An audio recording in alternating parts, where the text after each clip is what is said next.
Hello again, I am Jim Bob and welcome back to another TSW Tuesday. We're going to be having another run on main Spessart Bahn, taking a look at the last two scenarios and then maybe doing a service afterwards if we get a little bit of time as well. So let's just jump in, take a look at the scenarios that we have. We have the Doppelstock delivery and we have the fuel exchange. So we've got one that is definitely going to be freight by the look of it. And the other one, I'm not so sure. That image suggests freight, but may also have a little bit of passenger on there as well. We'll have to see. We'll start with the Doppelstock delivery, I think.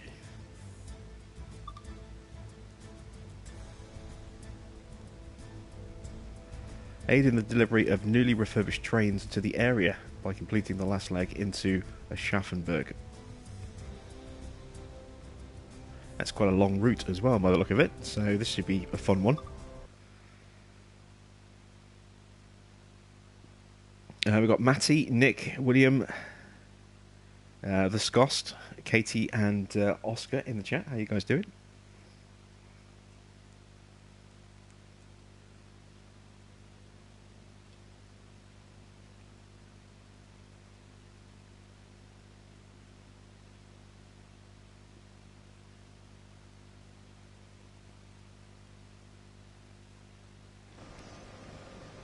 Alright, Doppelstock delivery. What do we have to do on this one?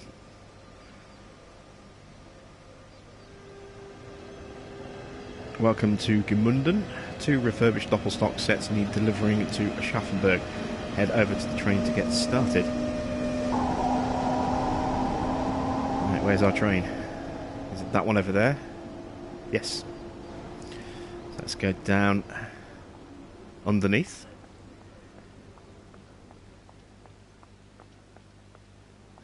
Next platform.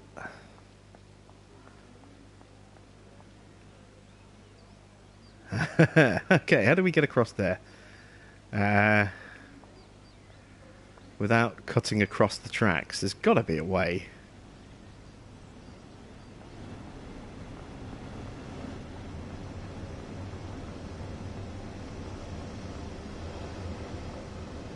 We must have missed it. It must be down... Oops, nearly ran into someone. Maybe there's another subway over this side, which will connect to the far end of the far platform. I mean, if necessary, we'll just run across the tracks, but I'd rather not do that. I'd rather find the correct way across if we can. No, it's not this way. Okay. Let's go to the other end of the platform then.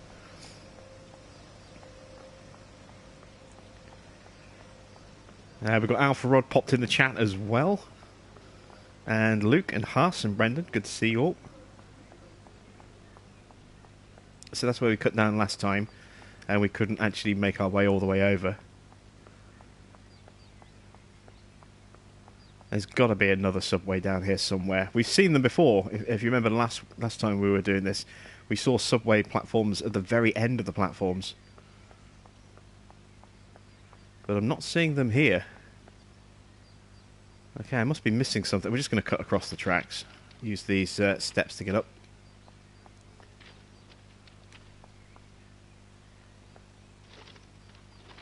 Can't believe we're just being forced to run over... Oh, there's no platforms at all. That's why.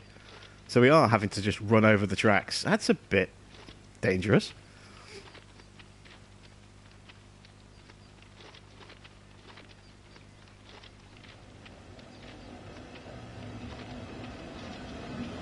There we go. Get ourselves in.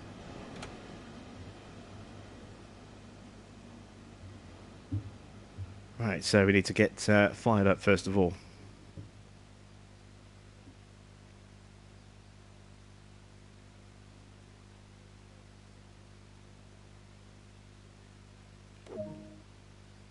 And let's grab a seat. Have I found any of the collectibles yet? I've not been looking for them, to be honest. I've been saving the new DLC for the streams because I've been playing the older stuff. I've been on getting my mileage up on things like the HST and the 166. So I haven't really been playing the new stuff outside of these streams at the moment.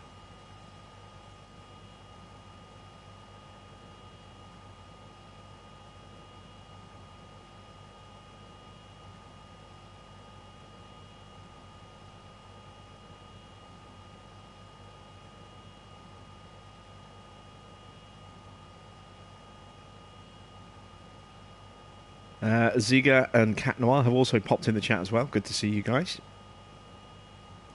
Katie says, can't wait to see what I do with the DLC for FS19. Yeah, I've had a quick play about with that earlier today. There's some really nice stuff in there. I do love the round bale trailers. They are very good. Right. Set brakes to... master switch to forward. Train brakes to full service. And then to 1B. There we go. We need to do the pantograph and the MCB.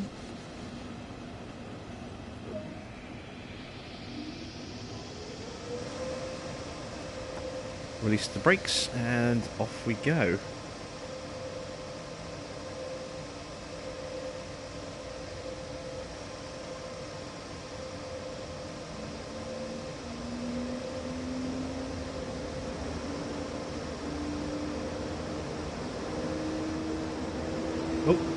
Parking brake. There we go. That's better.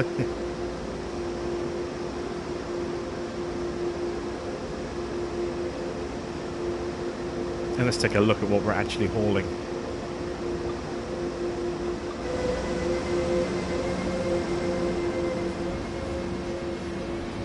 So we've got ourselves a big freight car.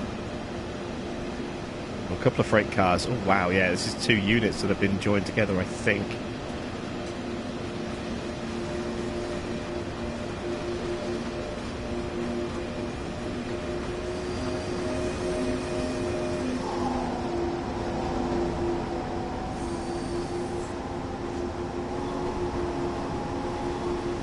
Let's grab a screenshot.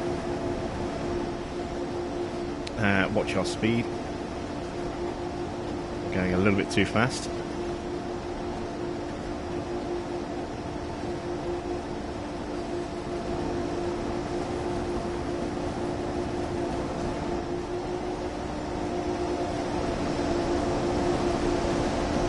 Now 1A is not slowing us down very much, is it? Let's go to 1B.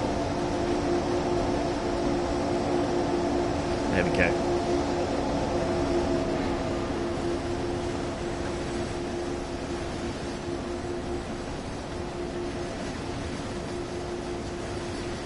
Get up in the pantographs and the overhead cables, and we can get a speed boost as well now. We'll get a little bit of an extra throttle.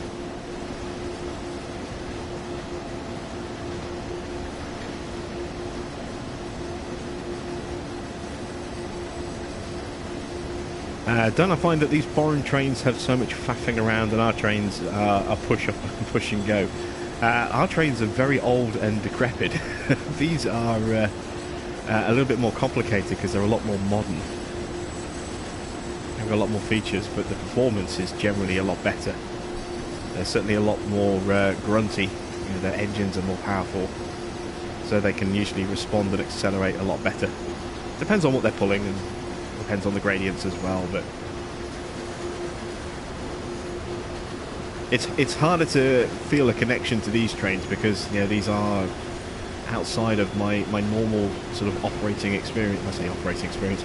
These are trains that I've never grown up with, so I've never had any kind of connection with these trains. Whereas, you know, things like the HST, you know, the Class 43, I've had a connection with that train since my childhood because I used to see them whizzing outside my window every day. And yeah, so there's more of an immediate, you know, nostalgic connection with those trains, whereas these ones, I've never ever encountered these before, so I don't have that emotional connection to them. But I mean, they're still kind of fun to operate once you get used to them. They're just a little, as I say, a little bit more complicated because they are much more modern. Most of the stuff on the UK network, if you take the entire UK as a whole, is very, very old. There's not that many brand new modern trains in the grand scheme of things.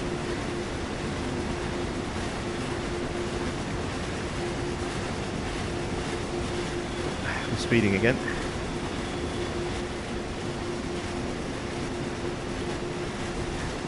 Just ease that speed back down again.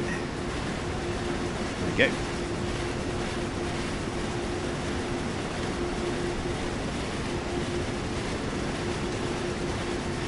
So yeah, I've been actually over the last few days been putting in quite a bit of time on the Class 43 runs on the Great Western route. I'm up to over 300 miles now. I need to get more than that. I think I'm on about 360 miles. I think just 2 more runs, or 370 miles, something like that. 2 more runs, and I'll be able to complete the 430 mile requirement for the trophy.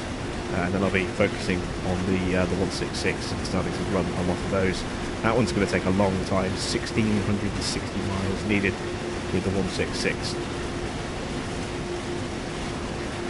And of course, what slows that one down and makes those runs even longer is, in terms of duration, is that you have multiple stops on those, whereas the HST, you either have no stops or 1 stop mid-route, depending on which service you're running. So you either go from Paddington to Reading with no stops, or you go from Paddington to Reading or Reading to Paddington with a stop, sort of halfway down the line.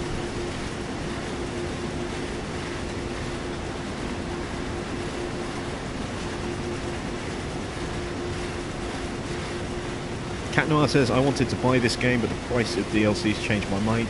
Well, this is actually on sale at the moment in the UK. I think it's 20 quid for the game, and a couple of the DLCs, not the newer ones, you know, so not this one, and not the Class 33 add-on for the West Somerset. Those aren't discounted, but Rus Ignored is definitely discounted, and I think a couple of the others might possibly be. And they pop up on sale reasonably regularly. So I mean, you know, if it's a price thing, you know, just hold off, wait for a sale, pick them up when they're on a sale. You don't have to get all the DLCs as well. You can pick and choose the ones that you want. There's plenty of running time on each pack, you know, in terms of like the trophies and objectives to work to. Like I said, I mean, I've got to put in 1,660 miles with a Class 166 to get that trophy. That's a lot of running time just on one single train. And then there's still the Class 43, the Class 66 to get done, and that's just the Great Western stuff. Then there's the NEC stuff for the American trains, so the CSX and the Amtrak. And then there's the German S-Bahn as well. So just the base game on its own, there's a huge amount of run time available to get those trophies.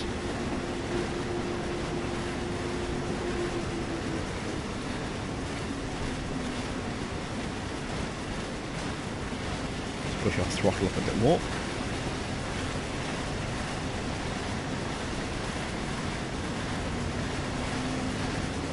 But I do hope that this DLC sets the new benchmark for any future content that we get in terms of interactivity. We've got a really busy rail network where we see lots of trains running quite regularly, you know, which is much nicer to see, you know, than just dead tracks. And we've got moving traffic on the roads as well. Although I say that we're driving past the road at the moment with no traffic on it.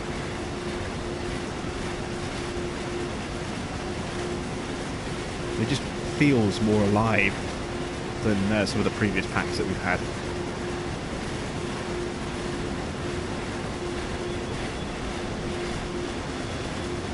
Right, let's hold fire around about this kind of speed, because we're going to have a reduction to 81 miles an hour in just over half a mile.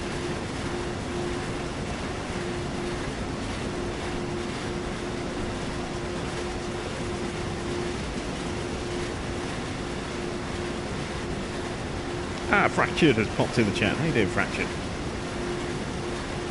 Oh, we've got a red light.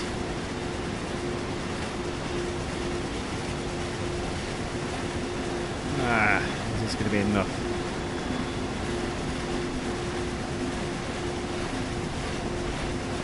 Emergency brake. Right, let's go to full service.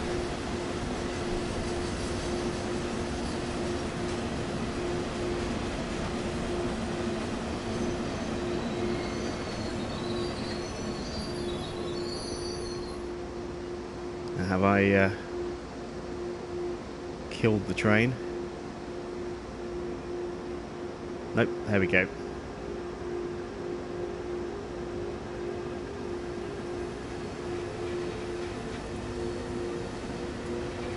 just spotted that red light before we went through it. I've burned through quite a few red lights on some of these other DLCs more recently, and I wanted to make sure we didn't fail instantly again.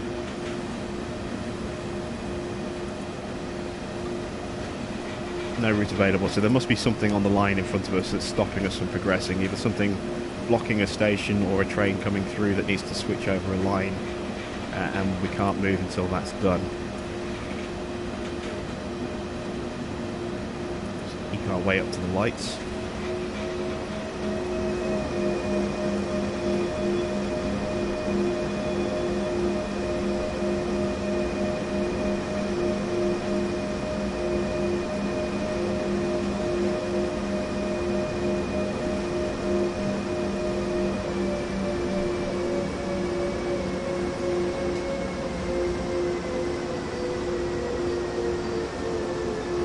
Ah, just as we get there, it changes. Of course it does. I need to clear the throttle completely. There we go. And get it restarted.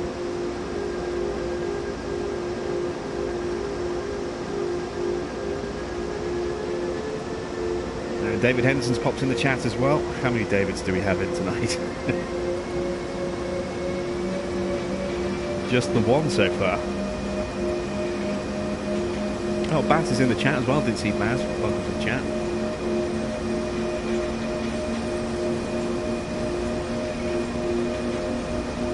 Do I find that the red lights are random? E.g., if I play this route again, would I hit that red light as red again?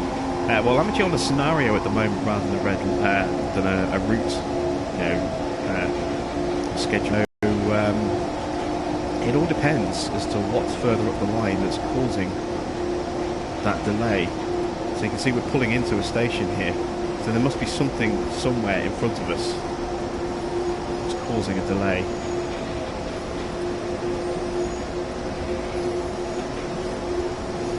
I don't see anything there.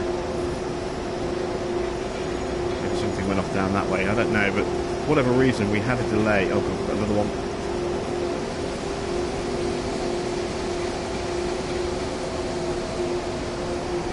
And that was changed as well.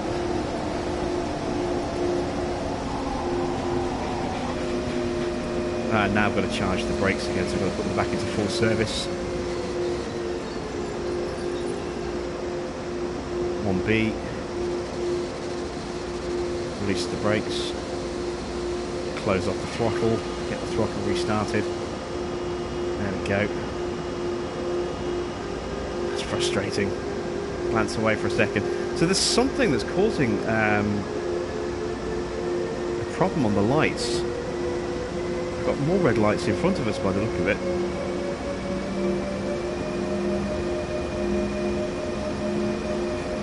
Just to keep the speed down a little bit for now. I'm not quite sure why we're constantly getting these. And it may be as well that these red lights are specifically coded in for this scenario rather than just a sort of a normal timetable route. See, look, we're getting red lights all the way down the line. So there's something that's causing some kind of delay. We've got red lights here, 1.4 miles up, which I think is this one. And then beyond that, yeah, we've got red lights all the way down. I'm not sure why this scenario is hitting us with red lights all the way through. Maybe we're supposed to be taking this slow.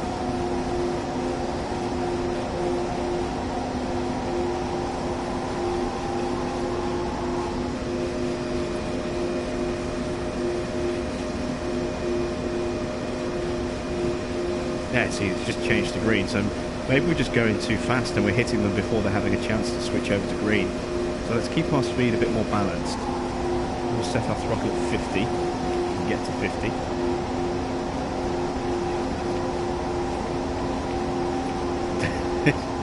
Not going to let me hit 50, is it? There we go. We'll leave our throttle at 50 for a bit, and we'll just hopefully those lights will change as we work our way slowly down the line rather than speeding through.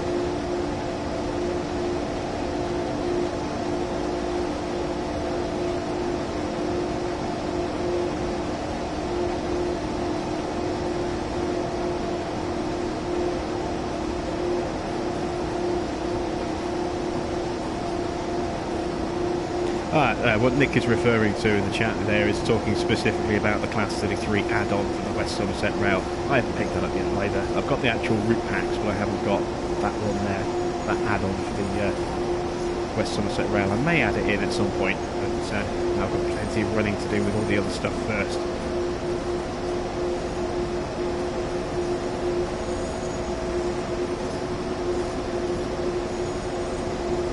Someone says it's £135 all in. It's more than that. I mean, you're paying at full price £40 for the base game,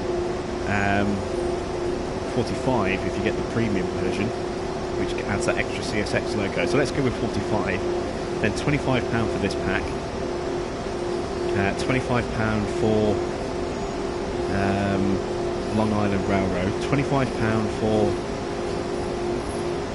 the Rursig Nord, £25 for the West Pennine. That's £100 just in 4 packs there. Then another £20 for the West Somerset Rails. That's 120. Then if you add on the extra DLC, the DLC add-on, that's another £12. So we're talking £132 just in add-ons. And I'm wondering if I've missed an add-on as well. Long Island, West Somerset, Rursig Nord, Transpennine, this one. Then you've got the base game to add into that, so 132 plus 45, that's £177 all in at the moment, without sale prices.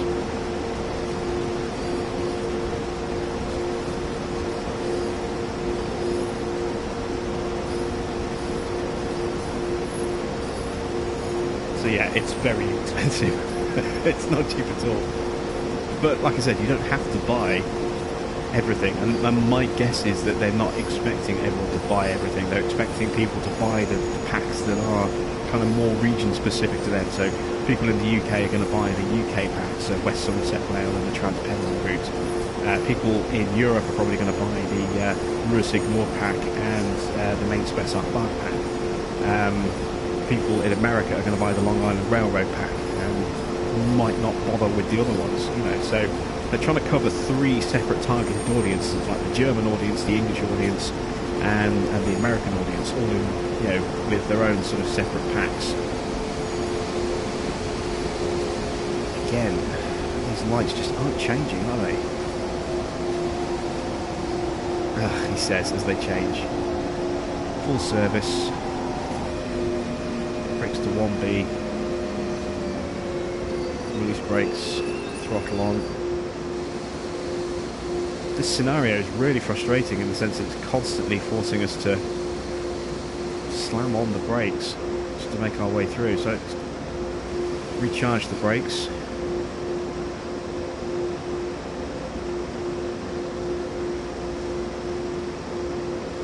Watching the brake pressure valve fall. There we go. Release the brakes. Throttle on. Really frustrating, these red lights. We're still getting them further up ahead. Got another red light up there, look. You see, look, there's a train there. That's what's slowing us down. We're catching up to the back of that train too quickly. And the signals are quite far apart, so it's green at the moment on that signal for the train that's in front of us, which is that one. And then it's a long way back to the next signal, which is there, which is red, because the train in front of us hasn't cleared the next signal yet. So this is why we're having these issues.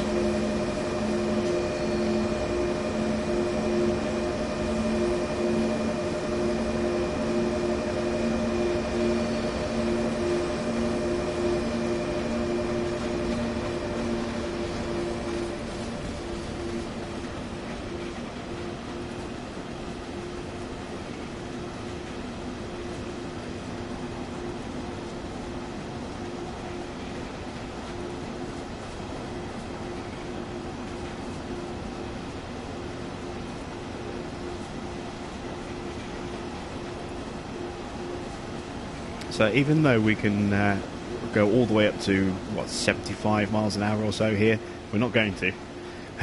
Because we've got another red light just a little bit down the line. It's only just gone green. So we need to keep our speed under control so that we're not catching that train in front of us too quickly.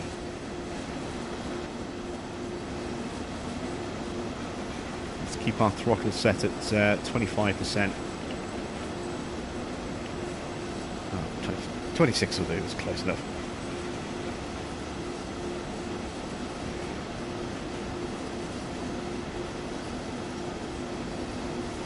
Cat Noir says the game volume is a little bit loud. I mean, this one does seem a little bit louder. Does anyone else need the volume turning down a bit? Is it too... Am I getting drowned out too much? Which may or may not be a good thing, depending on what you think of me.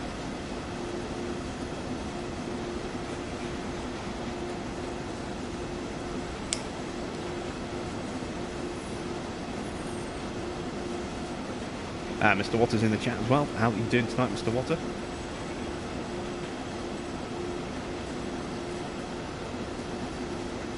So 2 miles to go and then another red light.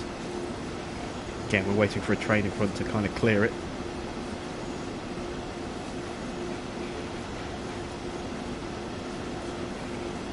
All right, let's tweak the volume a little bit.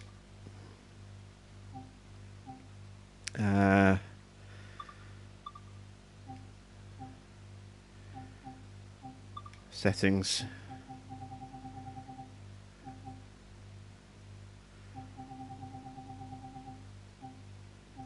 Audio, there we go. Let's drop the master volume down to 25. Oops, I didn't save that.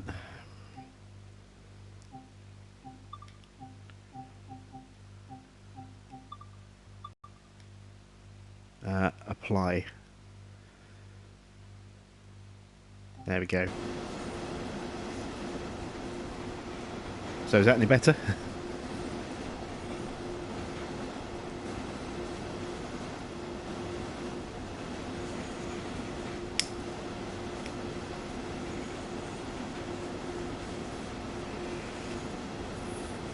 The Dave Rave making a comment there, trying to link in Star Trek in. Oh, that's an old song.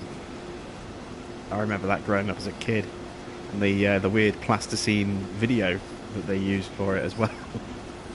That song is one of those ones that really, really drives you insane after after hearing it a few times.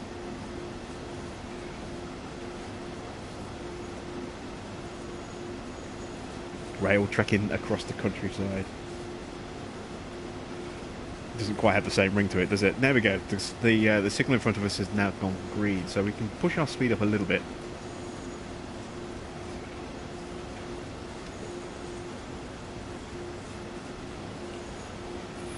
But it looks as though we're going to have to control our speed quite carefully all the way down this route, otherwise we're just going to keep catching that train in front of us and keep getting those red lights.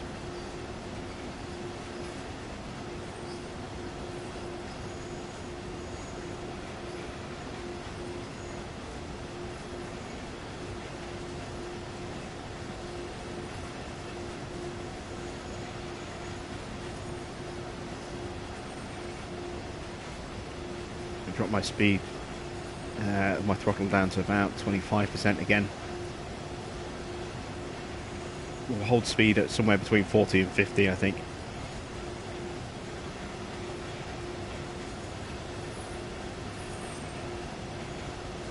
We don't have a time that we have to reach Aschaffenburg by, so it's not a big problem if it takes us a little bit longer to get there.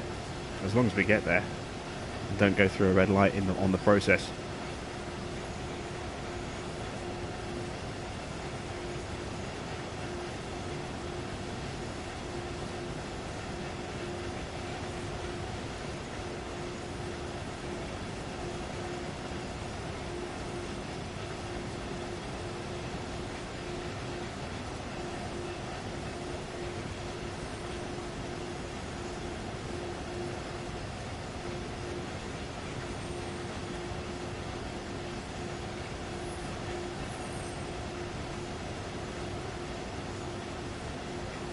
We are a month away from Days Gone. I'm really looking forward to that. Who else is looking forward to getting their hands on Days Gone?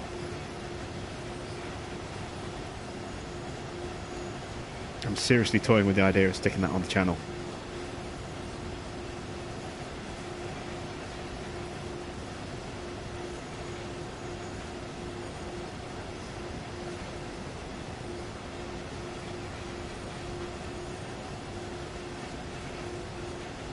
Everyone in the chat is still Star Trekking.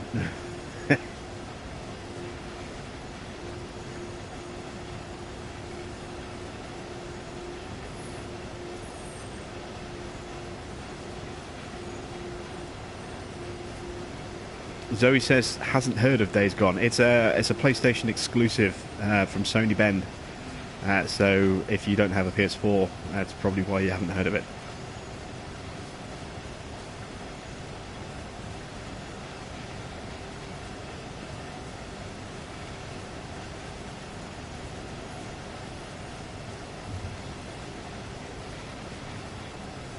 Oh, speaking of PlayStation exclusives, 3 of them are about to become, at some point in the future, not sure exactly when, but are going to be made available on PC as well. So if you want to play the Quantic Dream games, so Heavy Rain, was it Beyond Two Souls, I think was the second one with Ellen Page, and of course Detroit Become Human. 3 games from Beyond Two Souls, but I have played Heavy Rain, platinum that back on the PS4, sorry, the PS3, and I love Detroit Human. I've played through that, and I still need to finish platinuming that one. They are fantastic sort of interactive games, you know, sort of interactive movies, brilliant games, and they will now be, in the future, will become available for PC players. So if you have a PC and you want to play those games, you will be able to now. Or at least, I say now, going forward.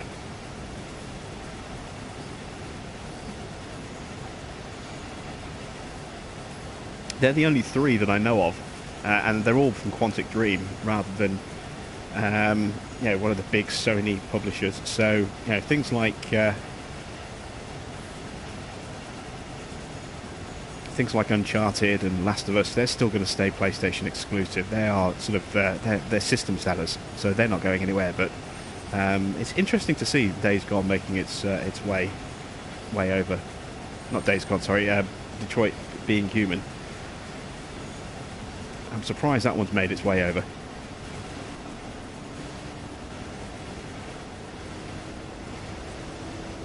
I don't know if it's a response to Microsoft trying to get their software out on as many platforms as they possibly can. It might be. That's a big freight train there, isn't it? Look at the length of that one. That'll be fun to run.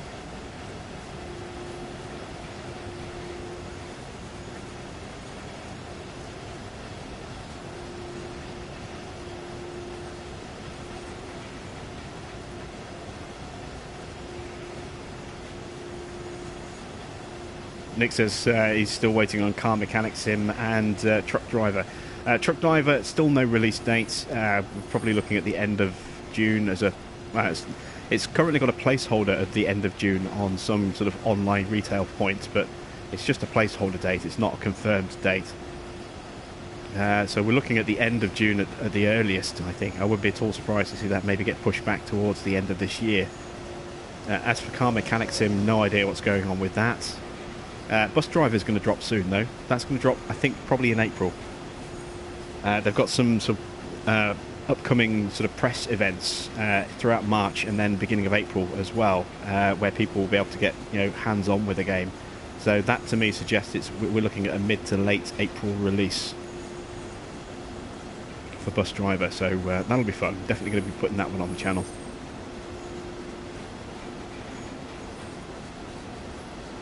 Bam Bam Gaming has popped in the chat, and Marcel, how are you guys doing? Good to see you both.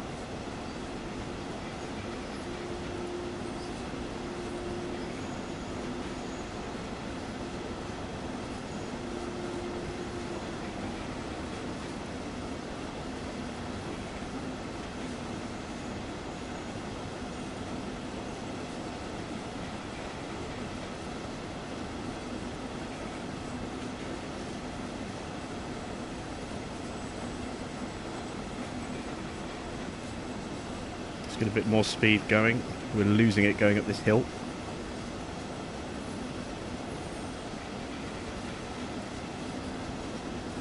Let's take another look down the line as well, see if we can see how far ahead that train has got.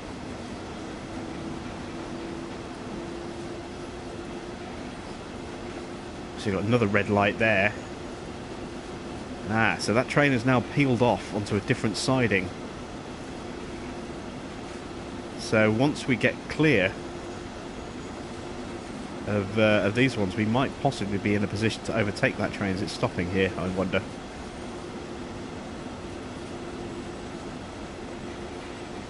It's slowing down, looks like it's pulling into the station, so we might be able to leapfrog that train. Let's get a bit more speed up, see if we can leapfrog it.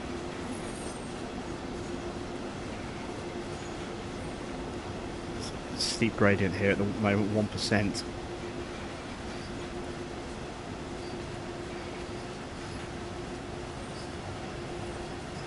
And Jeremy's popped in the chat as well. Good to see you too, Jeremy.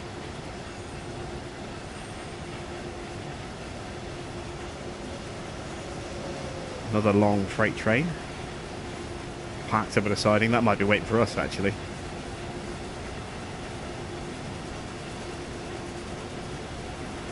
That was double-ended. You can see there's a loco at the other end pushing the train as well as one at the front pulling it.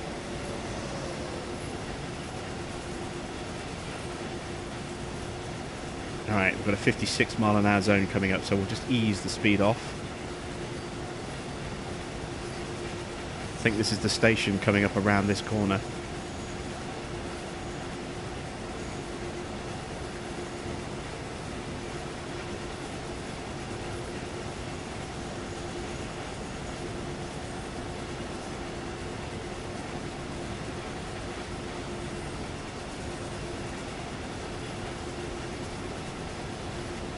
Need a little bit of throttle just to counteract the gradient. Now, are we going to be green after we get through these ones? This is the crucial one.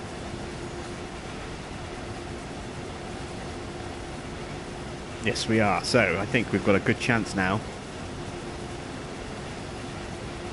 of jumping that train. It's still parked up there. We've got green light at the end of the platform here, so we're going to go straight through. Which means we should hopefully not get held up going forward.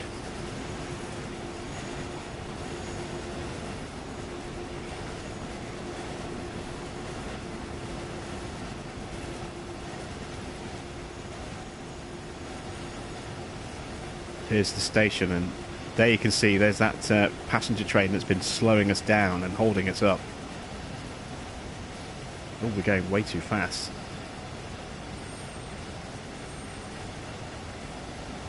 Need to slow her down. There we go. Oh, we've got this long tunnel coming up now, if I remember rightly, from this part of the route. Yeah, alright, let's go in cab. I've got to remember where the light controls are. Oh, where are the controls for the lights again? That's headlights. Let's go bright headlights. That might help a little bit in here. Where are the interior lights? I can't see.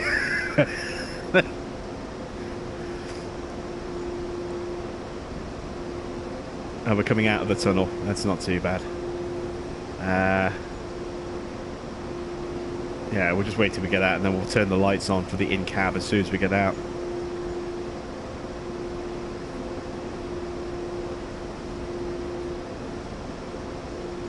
There we go. Right, so it's high beams, cab lights. There we go. Oh, we were so close to that switch. We've got desk light or off. Or there we go, cab light. Take the throttle off because we've got a 2% downhill gradient. That's going to pick us up some speed pretty quickly. Get the instrument lights on.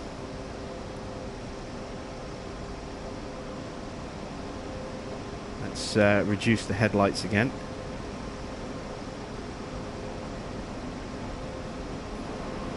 Alright, there we go. Have I tried Hunter Call of the Wilds? No, I haven't. I don't really have any real interest in that. I've seen it being played, and I don't think I'm going to actually get that much enjoyment out of the game. Not long term, anyway. Maybe for a little while, but I reckon I get bored of that pretty quickly. What other games am I waiting for besides the one I've already said? At some point, I'd like to get my hands on Tropico 6. I know that comes out, I think, this week on PC. At the end of this week. I'm not quite sure when it comes out for consoles. But shouldn't be too far away, so I'd like to get my hands on Tropico 6. That could be fun. A nice break from City Skylines. Our speed flying up. Find the right brake balance to counteract that gradient. Let's go 1B. 1A. Yeah, 1A should hold us about right. We might accelerate ever so slightly with 1A. 1B. We'll go with 1B. I think that's going to be a slightly better break for us. So yeah, there's that one. I'm trying to think what else there is. There's a few other little bits and bobs coming out soon that I'm interested in. Off the top of my head, I can't remember what they are now. Have I tried the Anderson DLC? The bale unloads look pretty unstable. Are you talking round or square? I've only messed around with the round bale so far. And the round bale unloads, if you do them right, are awesome.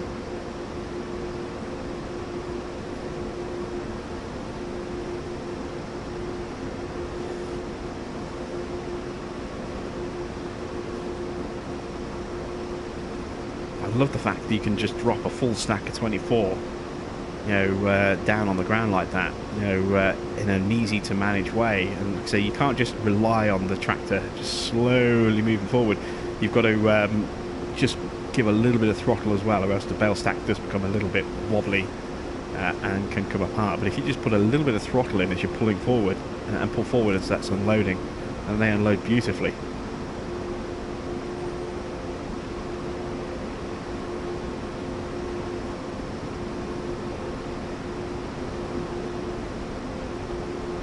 I've got a load of test bales I've got put aside as well, so I can start trying out those extractors as well. I'll probably have a go with that tonight once I've done some editing.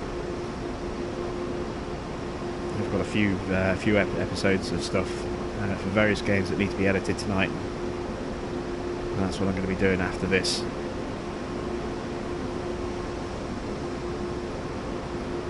Fractured says he's interested in Satisfactory. Yeah, I saw a trailer for that. I think it was about a month ago. Looks interesting. I don't know if it's something I would play long term. Not sure yet. Andy has popped in the chat. Says he bought this game from my recommendation. How are you finding it, Andy? Are you enjoying it? Are you regretting your purchase? Let me know. Lewis has popped in the chat as well. How you doing, Lewis?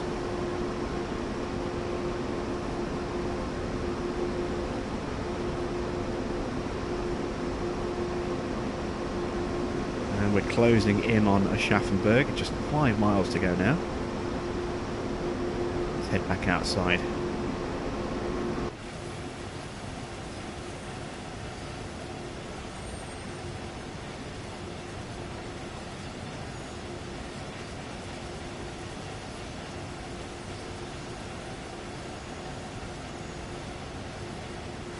Got a downhill gradient to give us a little bit more speed.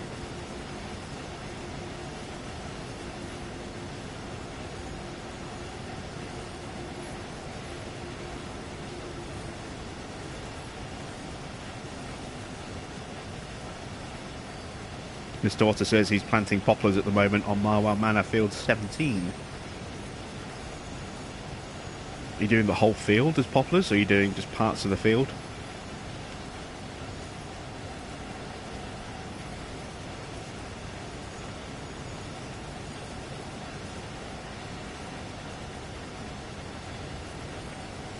Yeah, Marcus is in the chat as well. How you doing, Marcus?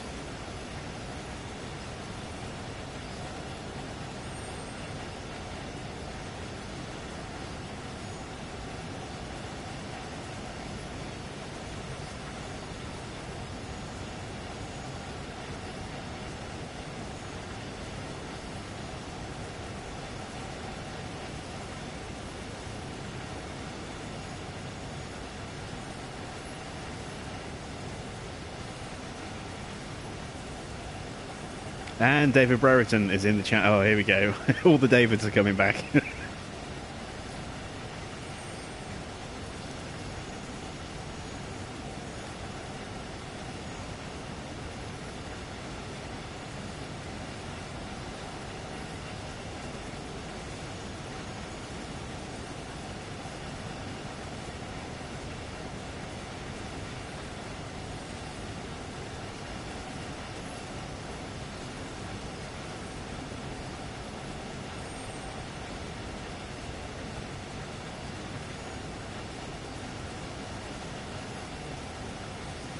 3 miles left. We could be going faster, but I'm quite comfortable at this speed now. Given all those issues we had with the red lights trying to get here, I'll keep going at this speed. As I say, we don't have a time that we have to be at Aschaffenburg by. So we'll keep it nice and comfortable around 60 miles an hour.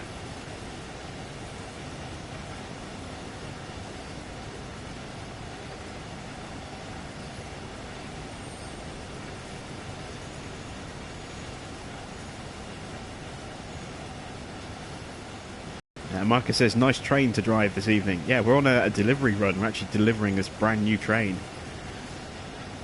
So we shouldn't have any passengers anywhere on the train. We didn't open the doors. It wasn't hooked up to a platform. It was on the siding. And we have to deliver it to Aschaffenburg. That's our scenario on this one. It said we had to deliver 2 trains. I'm assuming that this will be split into 2.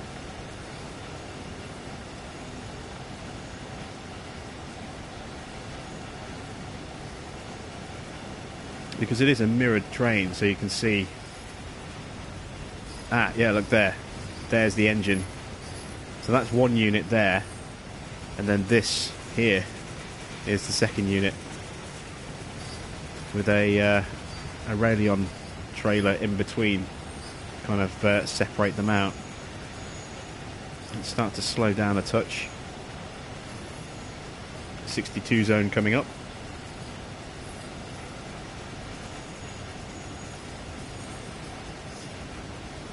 In fact, we're actually getting close to our final destination, so I'm going to zoom us forward a bit.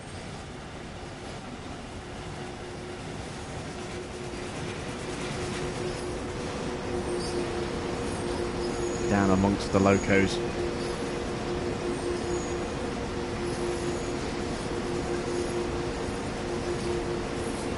.37 zone coming up. Is this going to be enough of a brake? I don't think it is. We'll go to brake 3.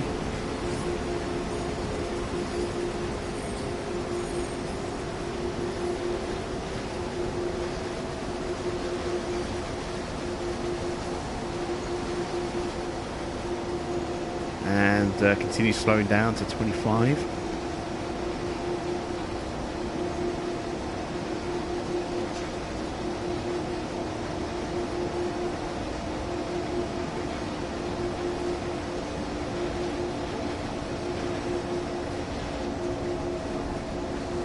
There we go. Should leave on brake 1A because we've got a 0.6% downhill gradient as well, so we'll start speeding up again if we run with no brakes at all.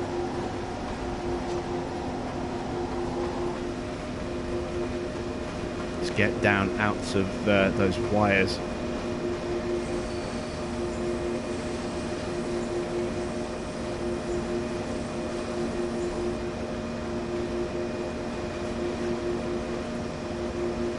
Mr. Water says, I was right about Sony's state of play last night. It was a trailer fest. Yeah, I watched it. I knew exactly that was all it was going to be. They don't have any big announcements yet because they don't have any major games that are that we don't know about, that they haven't either shown a lot of or have concrete information on. The big one that's still out there that we still don't know that much about is Death Stranding, but we still don't even know when that's going to be released. If it's going to be out this year, next year, if it's going to be just PS4, if it's going to be PS4 and PS5, which I expect it probably will be. And they're not ready to divulge that information yet. I would imagine it'll probably come out towards the end of this year, or beginning of next year. But the big announcement, will be when they announce PS5, and I don't expect to hear anything about that until towards the end of this year. So, yeah, they don't have anything big anything new and exciting to show off yet, other than just making some small game announcements and just updates on a few other games. And that's all we're going to see from those state of plays, because there's going to be more of them throughout the year. They're just going to be sort of little mini announcement things, nothing massive, nothing major, nothing important.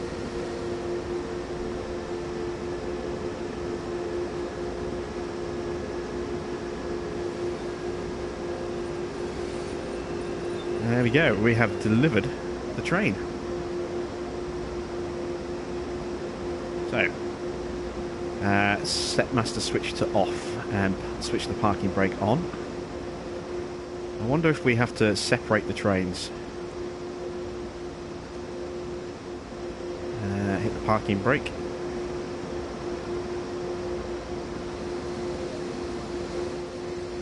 Climb down, ensure that the train is locked. No.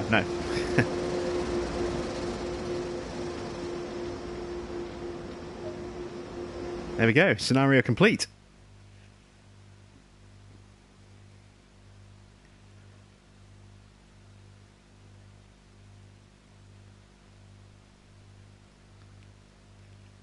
So, we drove 31 3/4 miles, nearly 32 miles, onto the next and final scenario, which is a freight scenario. Do I think the tutorials show you much? They show you enough to get you started.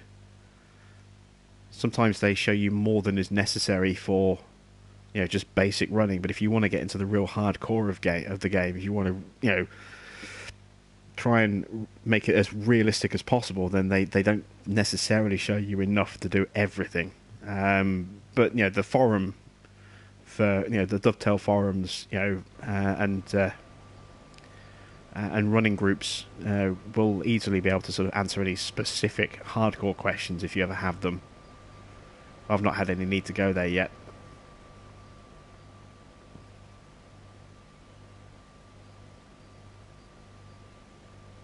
Another nice little screenshot there, potential for our thumbnail. I thought this would be a freight one. Have we run this one already? I think we've already run this one. We should be running freight.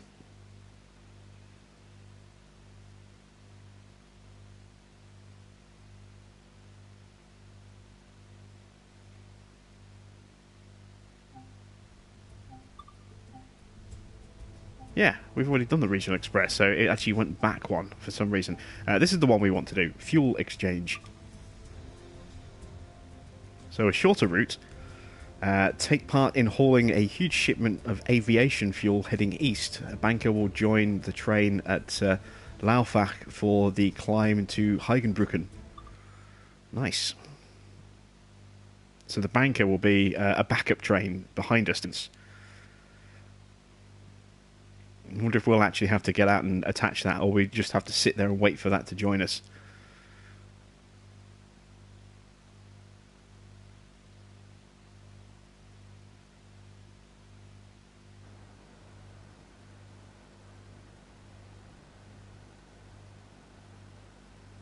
Oh, it's snowy. Oh, this looks very nice and very brilliant in this kind of white snow, doesn't it? Welcome to Laufach. A large aviation fuel train is inbound with a banker locomotive due to attach to the rear. There is not our train, I don't think. Head down the platform to watch the action. Then climb into the leading loco to take charge and operate the train to Lohr. Yeah, that's a passenger train. That's not ours.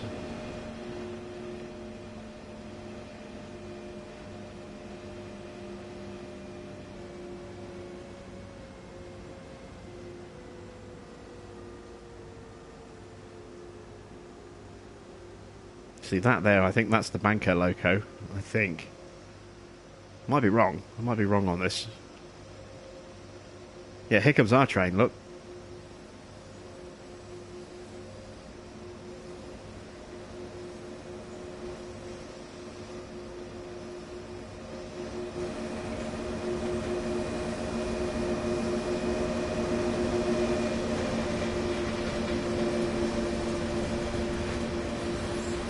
very pretty.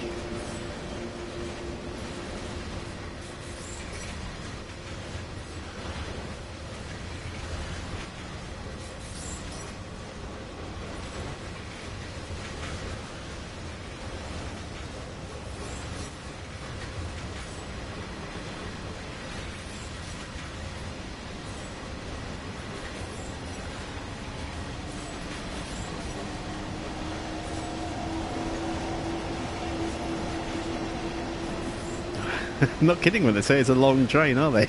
Look at the size of this thing.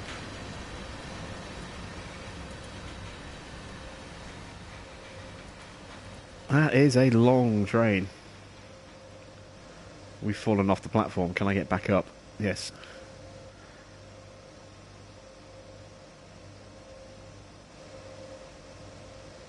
Now, was I right? Is that our banker?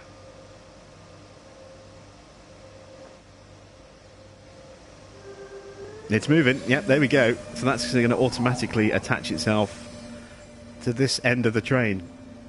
And I suspect that will then become the lead train, perhaps? I don't know, actually.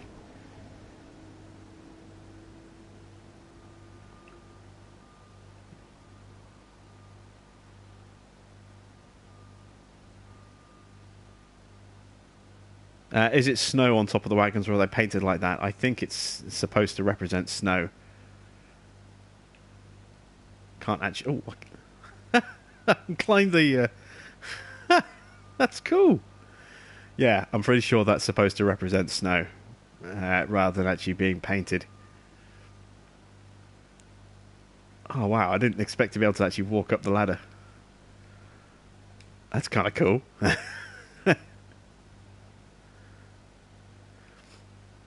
So our banker is somewhere down there. There it is. So it's just crossed over. Now it's going to stop and turn around and come back again. There it comes. And that'll get hooked up to the back of this train. I wonder which end we're going to have to be at, if it's going to be this end, which would be helpful because that's where we're standing, or if we've got to walk all the way down the far end again.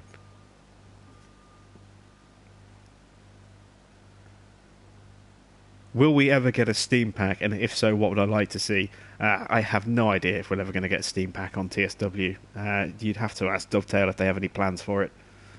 As to what I'd like to see, I'd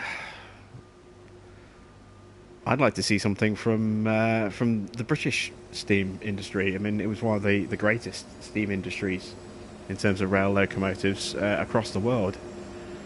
You know, we had some amazing steam locomotives that are, you know, world-renowned. You know, things like the Mallard and the Flying Scotsman are the two most famous ones that immediately spring to people's minds.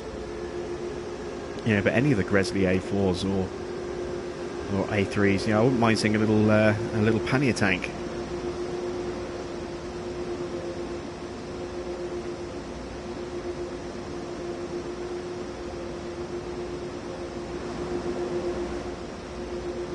Is that going to just suddenly be connected? What's going on? Yep, there we go.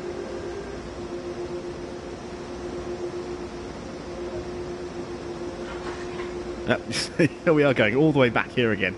They just made us come down here so we could actually see what was going on. Look at the length of this train. It's no wonder we're going to need a banker on these gradients.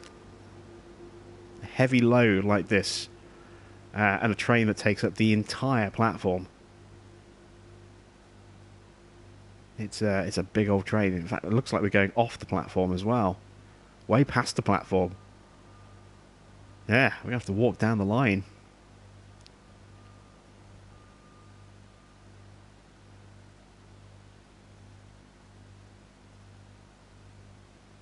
Look how visually stunning this looks with that, you know, low sunlight and the glow and the snow and... Oh, it looks brilliant.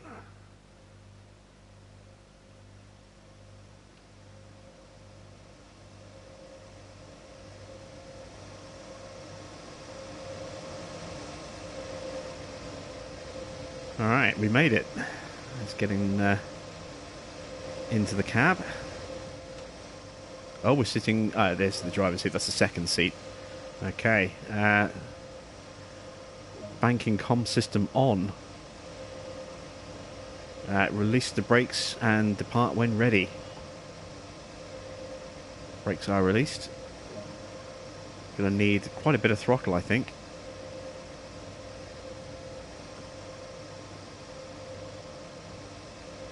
Oh, put the master switching forward would help as well. It didn't tell us to do that, which means is the parking brake released.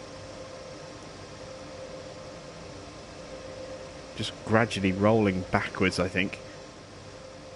Yeah, so there's no brakes applied at the moment. Let's get some throttle going. There we go.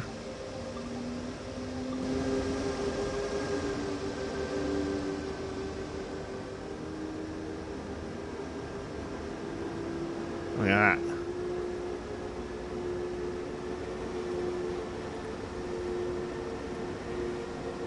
That's probably going to be our thumbnail, I think.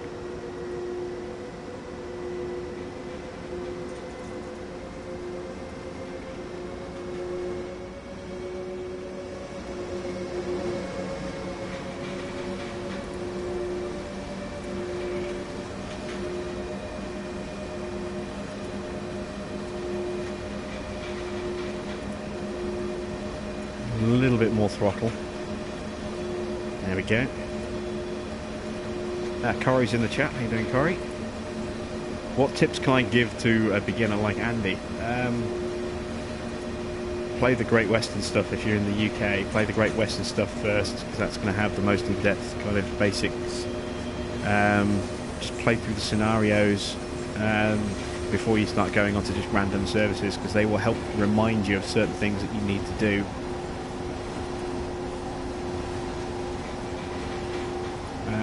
And just, you know, just practice. You know, it just takes a little bit of practice. The more you play, the more you just immediately kind of remember certain things. And, you know, don't be afraid to replay the tutorials as well if you're forgetting certain controls. I mean, the tutorials only last about 5 minutes each, so, you know, they're not a long-term investment of time. But they give you, you know, the basic kind of controls, and they show you, they flash up on the screen the alternative shortcuts you can use. So instead of doing everything manually with the sort of the pointer, you can actually use joypad shortcuts, like increasing your throttle and braking and putting your reverser in gear and all that good stuff. NPC says, do I take music requests? No, I don't play music on the streams.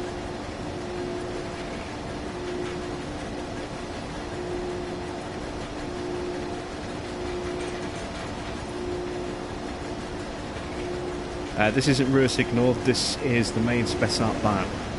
This is the new DLC that came out a couple of weeks ago. But yes, it's in Germany.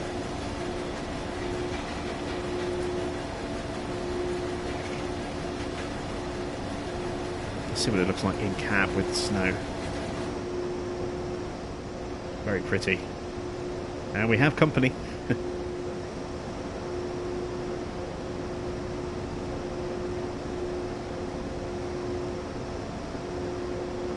Push our throttle up a bit more. And we've got desk lights on by the look of it. Yeah, so we've got enough basic lighting in here should we get into a tunnel.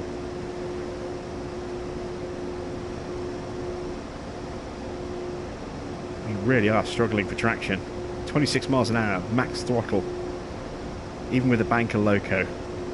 It's not at all surprising it's taking us a while to get some speed up. Going up a steep 1.9% gradient, pulling a train the length that we're pulling. It's not at all surprising.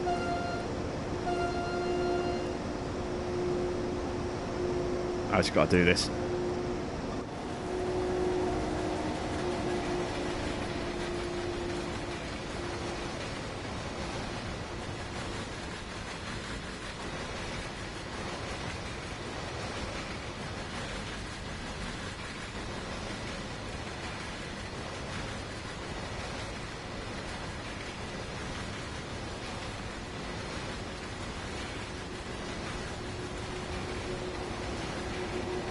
And there's the banker helping us out.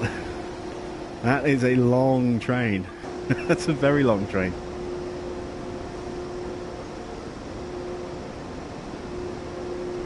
Take it easy, Marcel. Thanks for stopping in.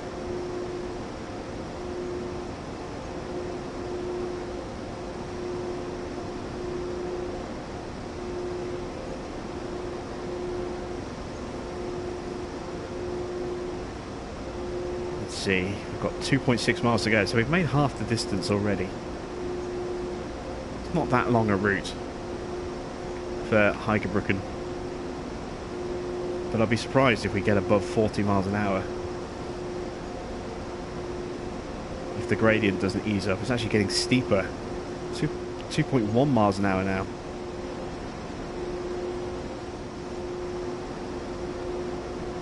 .1 miles an hour. 2.1%. What am I talking about? 2.1 miles an hour. Ah, Marcus counted 25 wagons. I didn't even think to do that. Well done, Marcus.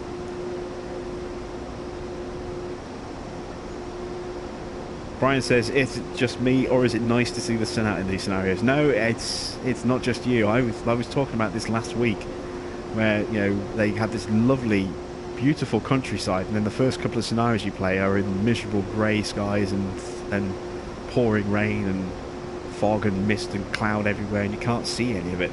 It's so much nicer when the sun's out.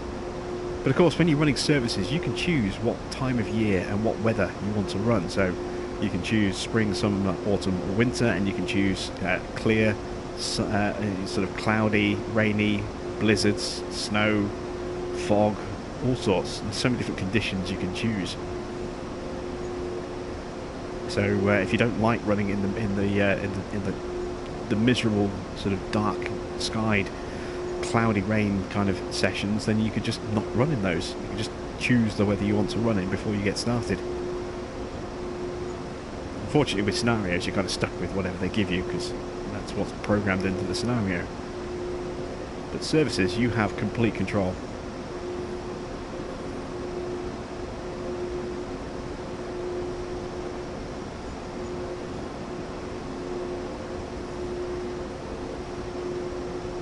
That's 40. 1.4 miles to go.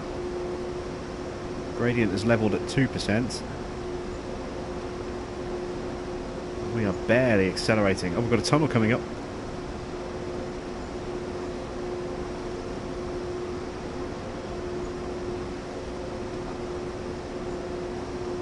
Let's put the cab lights on so we can actually see. It's only a short one by the look of it.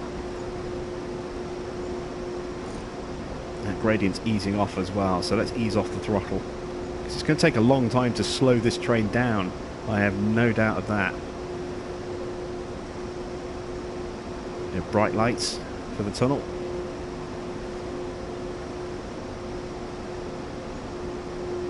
What's my favourite DLC on this game and why? A choice of two. I like the Transpennine pack because it's the era of locomotives that I grew up in, and obviously the region in terms of, you know, British Rail as opposed to European or American. And this one because there's a lot of life in this one in terms of seeing traffic on the roads for the first time and having a really busy route on the railways, you know, seeing lots of other trains whizzing through. Those are my two favourites. Oh, we're going too fast, we need to slow down. Slam the brakes onto 7. And look how slow it is to slow us down. I knew it would take us a while, but I didn't think it would take us this long. Ooh, this is brakes on full.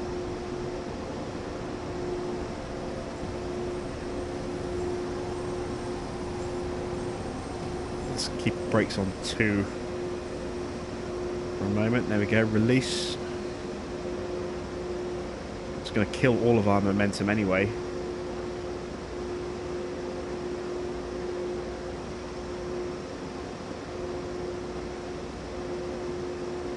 Going to have to eke our way forward. 50% not enough to get us going. 75%.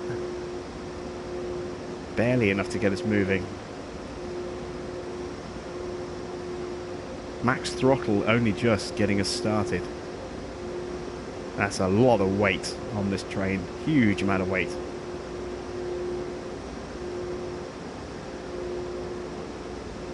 The train to Narnia. Maybe, maybe not. Alright, that's fast enough.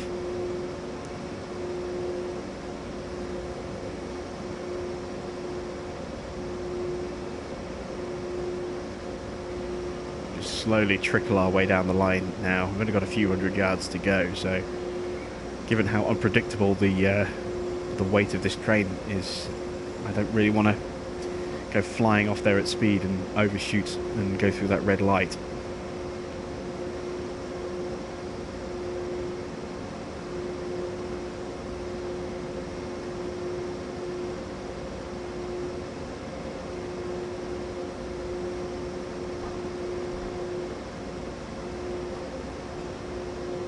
So we'll just crawl a little bit.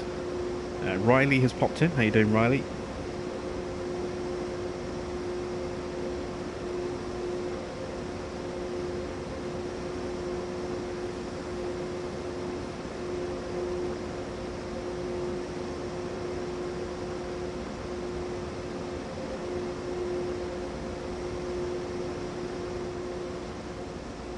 A bit more moving traffic on the road next to us.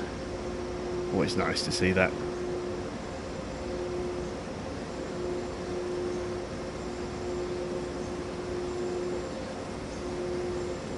And let's start to ease the brakes a little bit.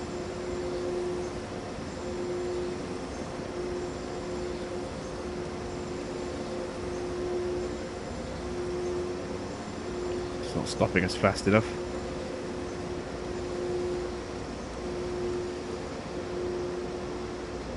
And stop.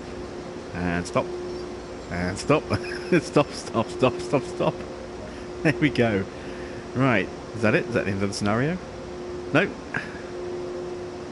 Head back and uncouple the banker. So we've reached the top of the hill, so now we've got to go down the bottom of the hill without the banker, by the look of it.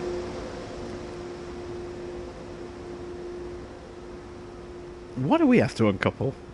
Why can't the guy who's driving the banker get out and just unclip it rather than making us walk from the front of the train past all 25 of these fuel? Mean.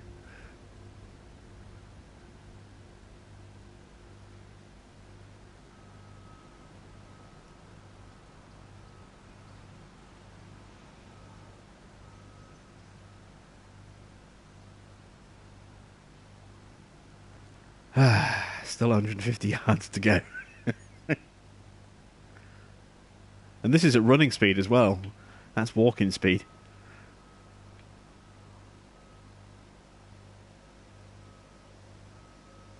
Be absolutely knackered and out of breath by the time you get to there. And I wouldn't want to run in snow like this anyway. Yeah, you would walk, so it would take you twice as long to get there.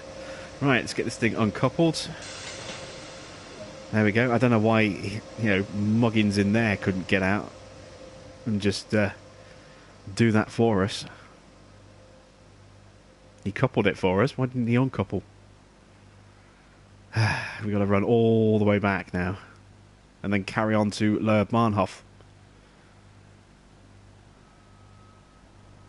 Nothing better than long sprints in minus 15.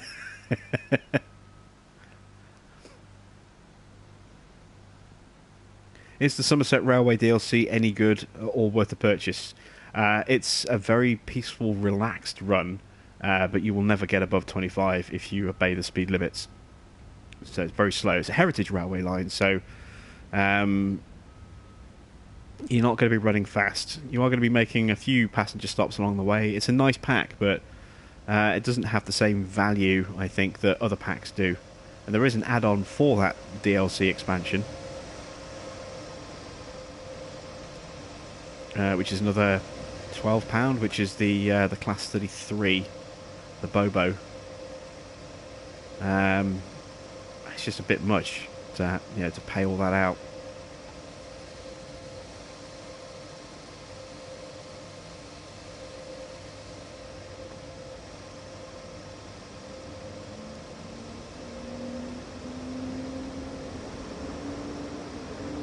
Right, what brake is not released?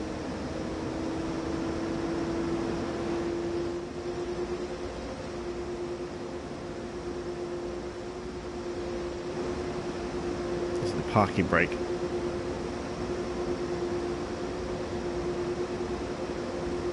Why aren't we moving?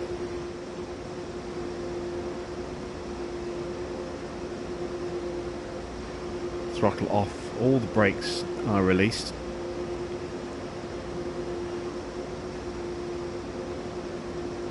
There we go. 0.1, 0.2, wow. Look at this speedy acceleration here. This is at max throttle. Let's see, there's a sand option here.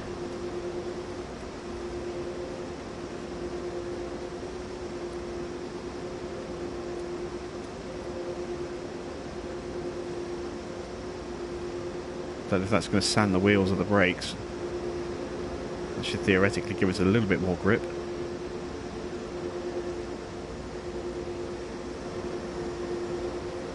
This is just how heavy this train is, and you can see now why we needed that banker to get up those 2% gradients. There's no way we'd have been able to do it without one.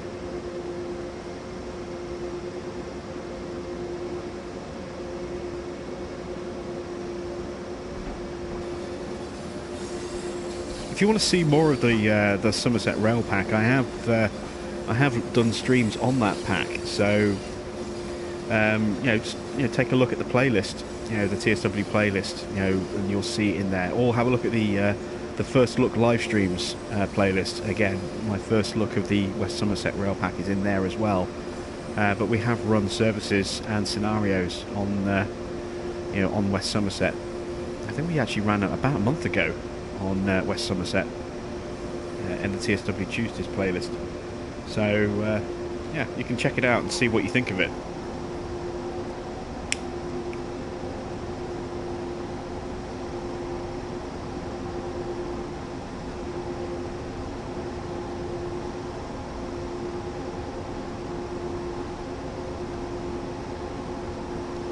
We're going to have to really carefully balance our throttle. Oh, speed limit's gone up, that's good. We've got a 0.5% downhill gradient, and this train will start to pick up speed pretty quickly once the majority of it gets over that kind of incline and starts the descent.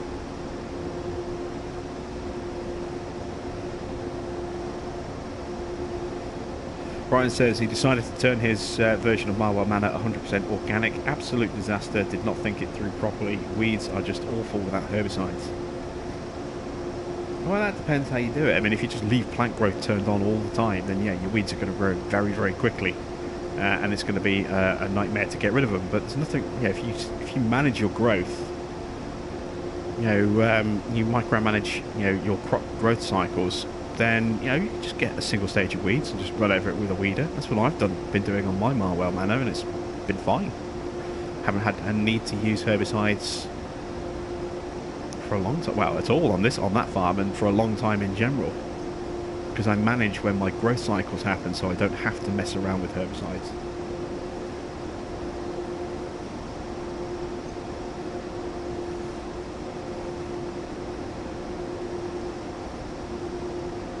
That gradient is getting steeper, and that's a 0.8% downhill gradient. Speed is increasing. We've got 8 miles to go, 8.5 miles to go, and on our own, braking is going to be very, very hard, I think. We're going to be got to be really careful we don't run into red lights down the route. Let's zoom out a bit and take a quick look.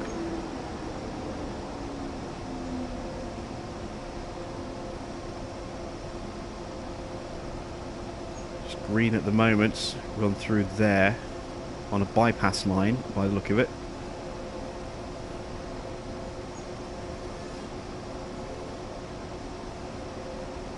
Got some red signals up ahead, but they might well change before we get there. 1% gradient now.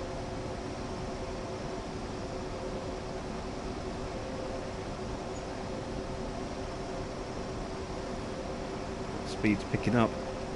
I don't really want to go faster than 50. Let's try brake 2, see if that holds our speed.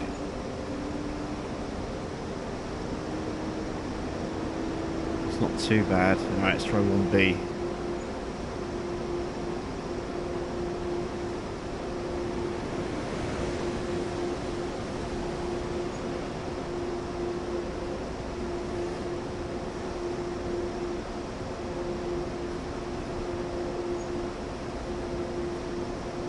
Ian Bailey's pops in the chat. How you doing, Ian?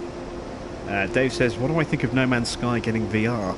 I don't have VR, so I haven't really played that much of it. I played sort of a demo of VR on Gran Turismo, and that was fun, but disappointing in the fact that, you know, it was only a time trial against one other vehicle.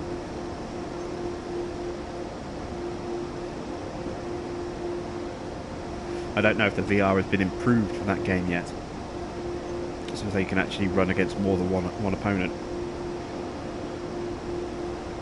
But there just isn't enough out there at the moment for me to, you know, take that plunge and try and get into VR. It's just too expensive for what there is at the moment, I think.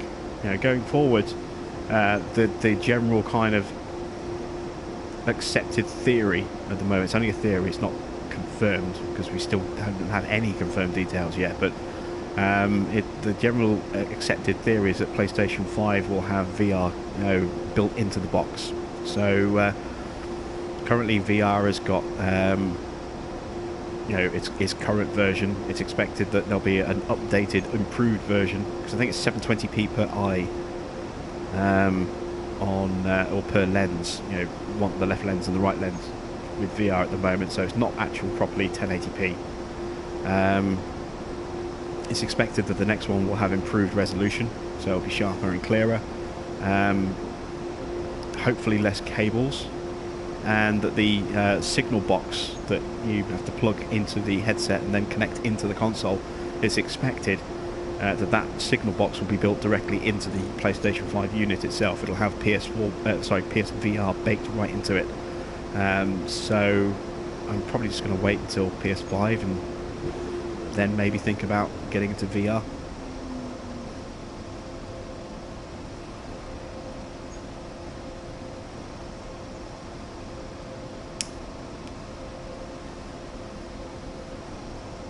A lot of people still suffer with motion sickness using it as well for any kind of extended period, so they need to refine the process a little bit to try and alleviate, or at least, you know, eliminate, or at least alleviate those symptoms if they can.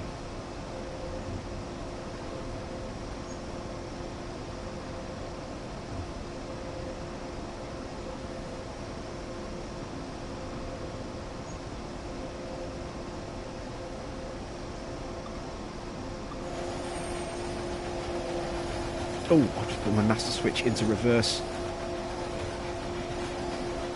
Let's get that forward before we break the train.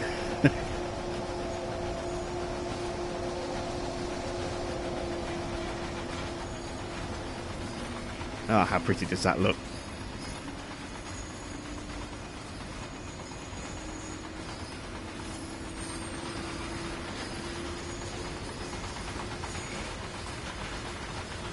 I love the clickety-clack of the of the trailers. These fuel wagons going over the tracks as well.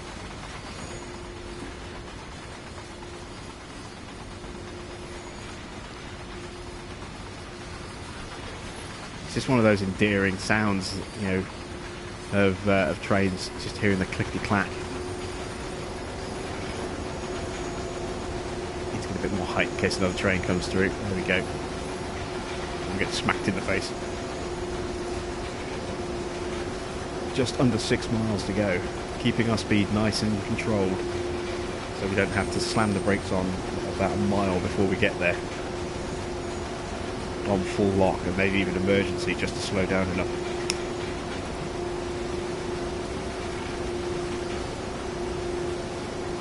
And take it easy, Fractured. Thanks for stopping in.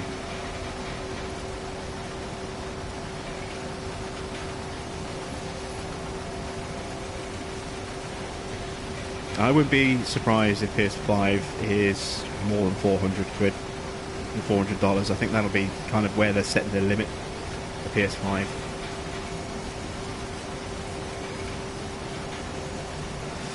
They made that mistake with the PS3 when they released that at 600, and the huge backlash from that.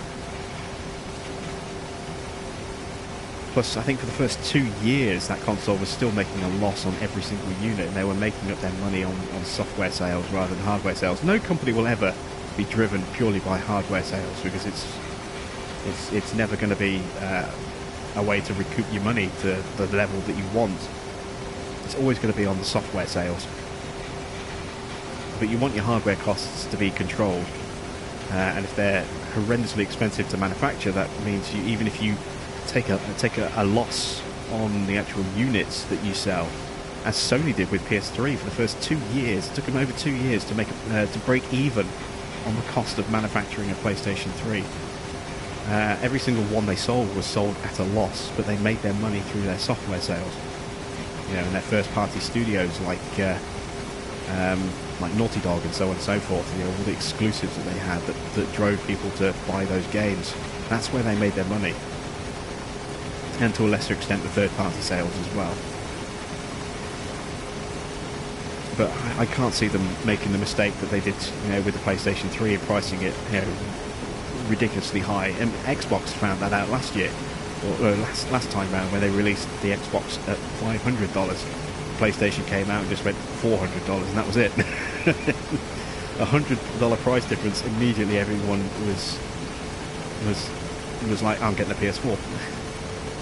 Despite all the other horrendous mistakes that Microsoft made at launch as well, with their horrible DRM rights and all the other rubbish that they were forcing on people, always being online, having to connect every 24 to 48 hours just to be able to check your games before you could play them again. Just so many silly little things that they were trying to put in there. And it killed them. And, you know, that's why they've sold maybe 50, 60 million units at very, very most. Last I heard, they'd sold about 36, 37 million units. And Mike and Sony have sold about 100 million units. So that speaks volumes straight away. I don't think it's going to be horrendously expensive, but I would imagine $400, around £350, £400 here in the UK when PS5 comes out. Might be more expensive, but if it is, I think it'll probably perhaps be if it's bundled with a VR headset. I think the control unit will be bundled into the system as standard, but I think the headset, you're still going to have to buy that separately. And of course the big expectation is that PS5 is going to be PS4 backwards compatible, so all your PS4 games will work on a PS5. That's the expectation. With x86 architecture, it's going to be much, much easier for that to happen. It didn't happen with PlayStation 3 to PlayStation 4 because PlayStation 3 had its own, you know, cell processor, you know, complete processing chip that was horrendously complicated. The developers hated coding the PS3 because it was so complicated. And that's why it's taken so long to even try and sort out this name change thing for the players, which still hasn't come out yet. It's still being tested. So they're still fine-tuning that. And even if you do get the ability to change your name, it's just going to cause all sorts of issues for your old stuff. So some of your older stuff. So you know, I just created a new profile. I figured that would be quicker and easier. Plus, it gave me the incentive to play some older games again and get those trophies for the, you know, for the second time.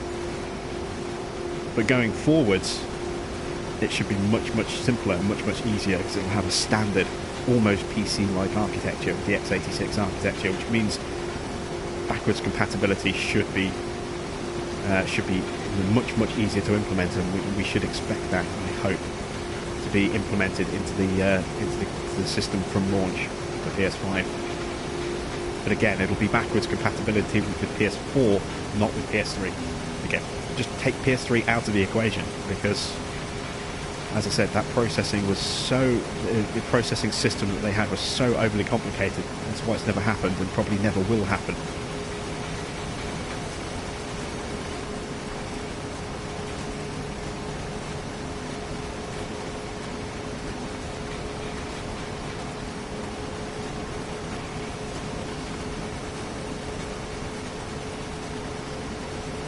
Picking up speed again. It's start to just bleed a little bit of that speed off.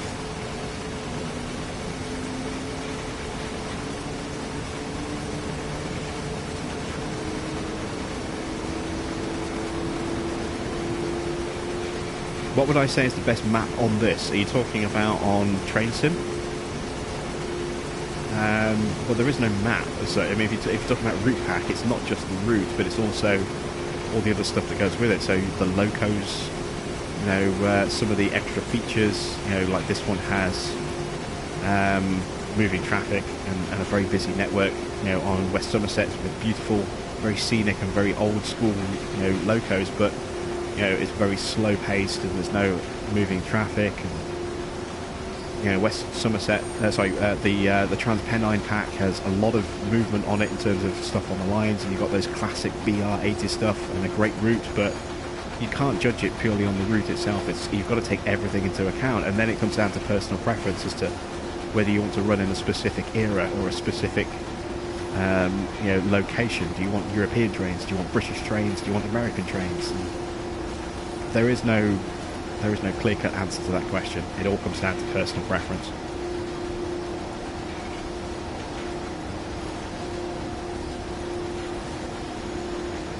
What do I think of Google Stadia? I think Google Stadia could be good and bad for the industry.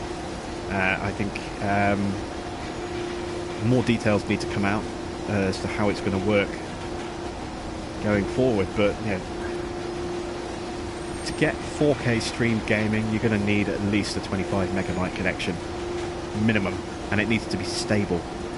That's the other thing as well. You know, just because you can theoretically hit those speeds quite comfortably doesn't mean you're going to hit them consistently. So there's that.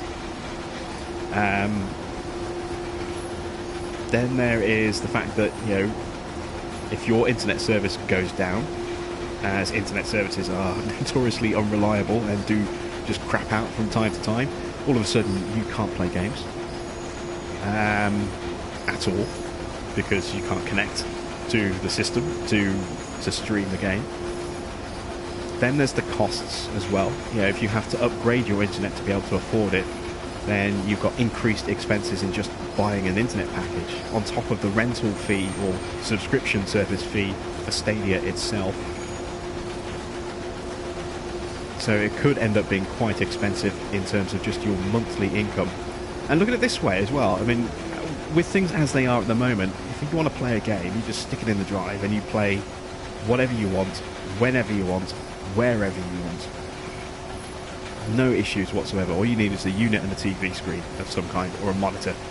You don't need to be online unless you're playing an always online connected game like Fortnite, for example. But for something like this, where you don't have to be online, you just need a screen and a system. That's it. You plug the disc in and away you go, and you can play whenever you want and wherever you want. You know, you can take your system with you. If you go to a hotel, just plug it into a hotel TV and you can play. Can't do that if you want to go to a hotel. You can't necessarily play Stadia because the hotel Wi-Fi is almost certainly not going to be able to support, you know, a connection. Or, you know, if you've got a lot of people trying to use a single internet connection, then you're going to get a lot of lag. You know, there's too many potential flaws and drawbacks in my eyes, and that's just from a user perspective. When you take into account the impact it could have on developers, those smaller studios or those mid-range studios, they're going to suddenly have to start scrapping for a piece of the pie. They're not going to have, you know, sales, individual game sales to hoist, to bolster their coffers anymore. You know, they're going to be fighting for a little piece of a monthly subscription fee, a small percentage. So it could put potentially quite a number of developers out of business because they just simply cannot afford to run the business model. There's too many unknowns at the moment to say either way whether it's going to be a good or bad thing, but I can't see many positives at the moment. Right, or at least I can't see the positives outweighing the negatives at the moment. Certainly not for someone like myself as well, on a pretty much next to nothing income.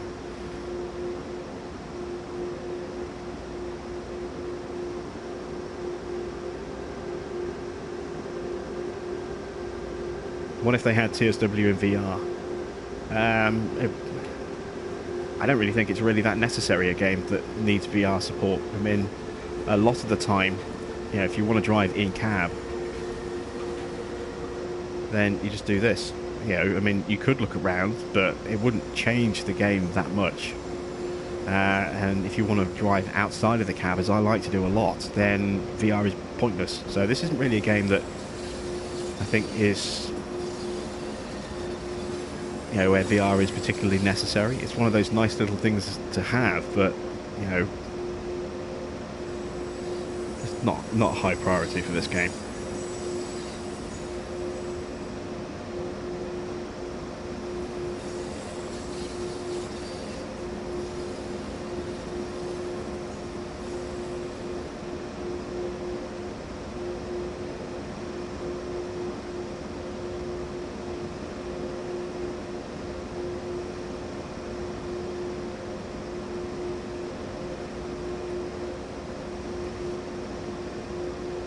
Ease those brakes down now.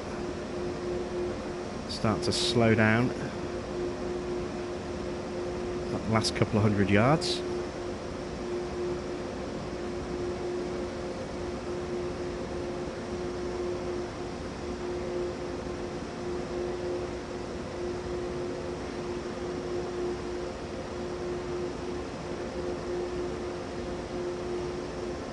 Stop that last little bit of speed from bleeding away. There we go.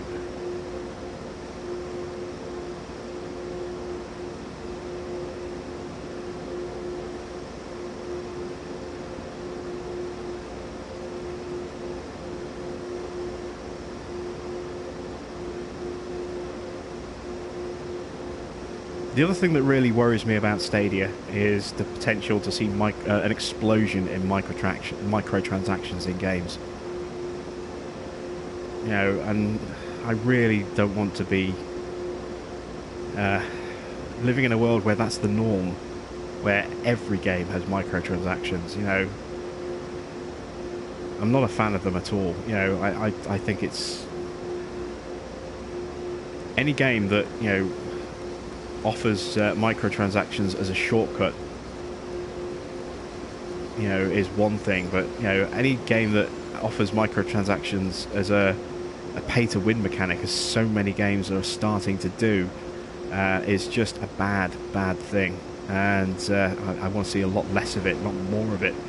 And with the subscription model for Stadia, then that is likely to become more of a reality, unfortunately. Right, so some of the shipment is destined for local industry. Head back and uncouple the rear 5 tankers. I wonder if we're just dropping them off here, or whether we've got to go off somewhere else and deliver some more. I think this should be our final destination.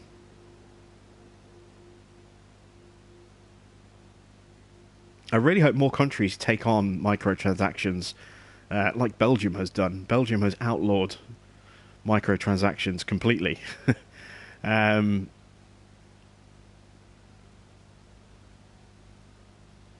Oh, sorry, it's outlawed loot boxes. So, as far as Fortnite goes, you know, I think players can now see what's in the llama packs before they buy them, which is interesting. And FIFA can no longer do Ultimate Team packs in Belgium either. That's got to be removed from the game completely. And I really hope more countries take on, you know, developers or publishers that are doing that, because it's down to the publishers. It's not down to the developers. It's the publishers that do that. And there we go. That's the MSB All in Order trophy for completing all of the MSB scenarios. Fantastic stuff.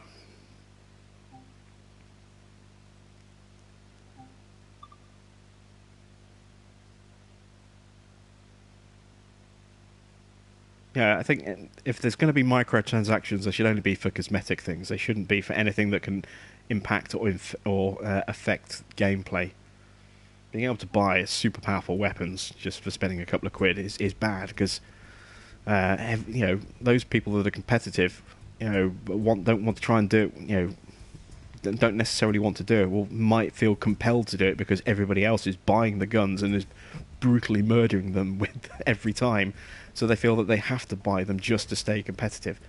You know, things like that it's almost forced expenditure, and like I said, pay to win. And I hate those mechanics. Right, we've got time for one quick run. possibly. Which one shall we go with? Let's do a quick passenger run, I think. Let's see. Let's do some clear summer weather. And let's look for a short-ish kind of route. Heigerbrücken to Aschaffenburg. All stops. There's only 2 stops. Yeah, this will do.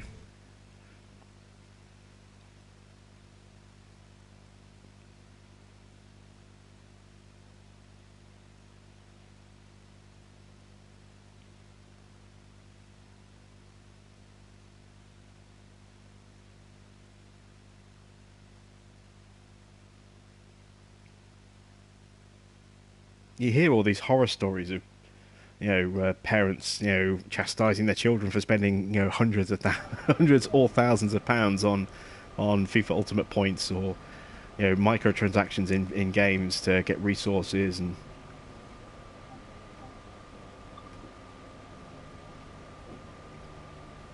sometimes it's just, the fault of the parents for not paying attention to what their kids are doing.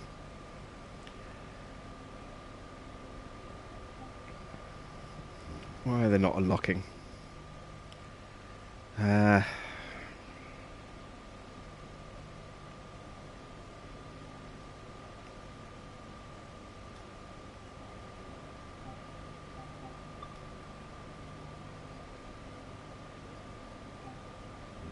Still not unlocking.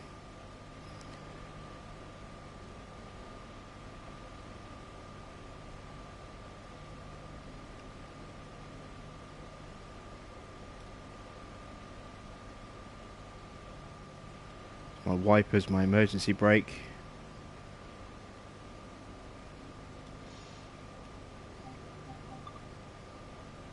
There we go. It's because the reverser wasn't switched on. Pantograph will raise that. MCB is already closed, I can see because of the display on there. Brakes.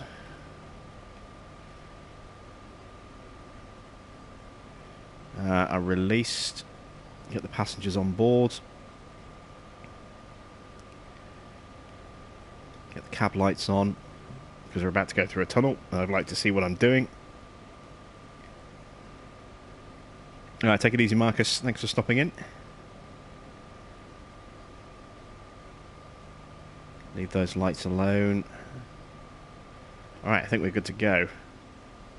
Just need to wait for these passengers to get on.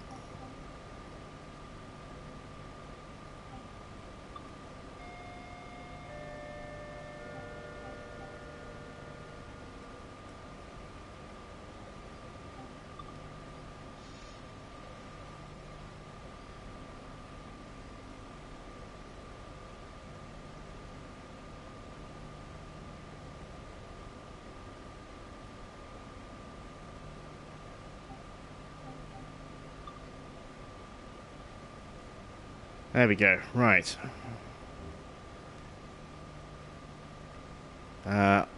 Lock all doors.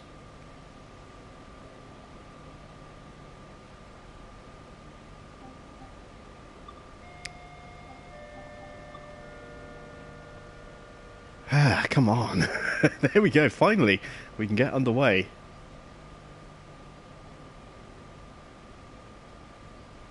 Brakes are released.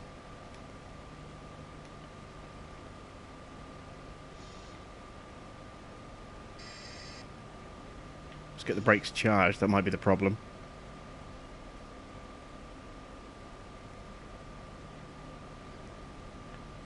One B.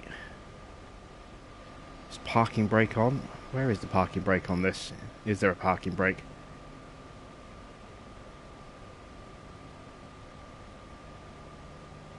This thing's dead. Why is it?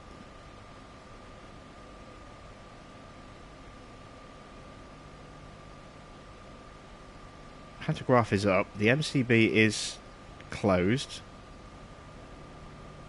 I hate the way it just gives us these pain in the ass starting sequences sometimes. Passenger doors are closed. Brakes are released. I've got nothing, no power.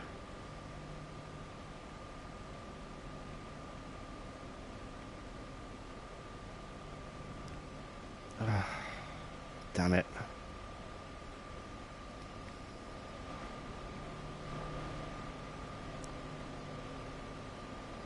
Battery switch is on. I mean, we can hear we've got...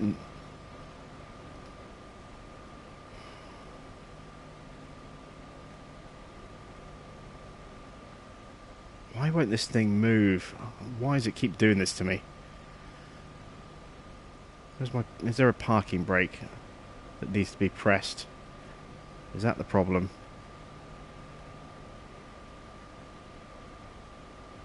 Brake release.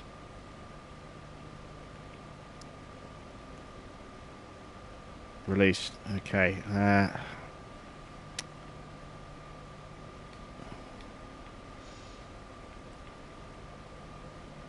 Get the brakes into full service.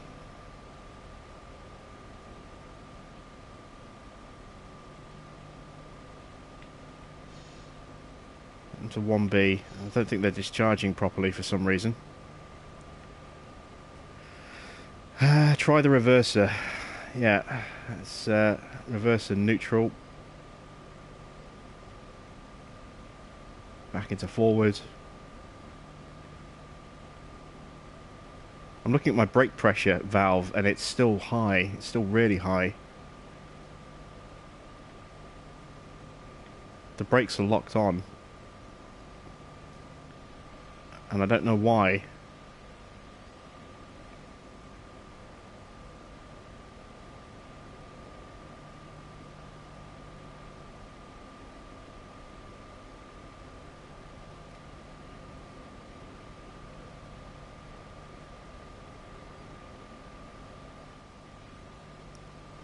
Why won't my brakes... Let's just hit the emergency brake. Right. Let's put the brakes into full service.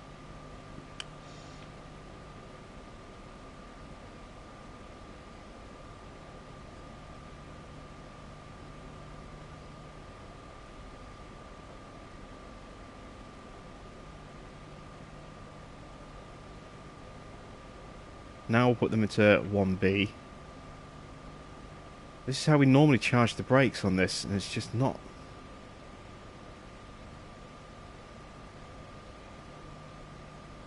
This is what really frustrates me sometimes.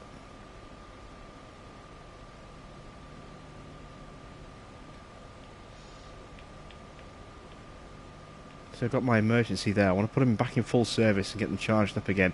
Somewhere, something is, you know, active that needs to be flipped, and I don't know where it is.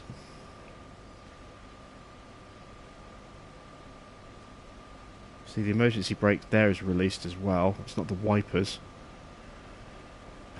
Let's try holding this down for a long time.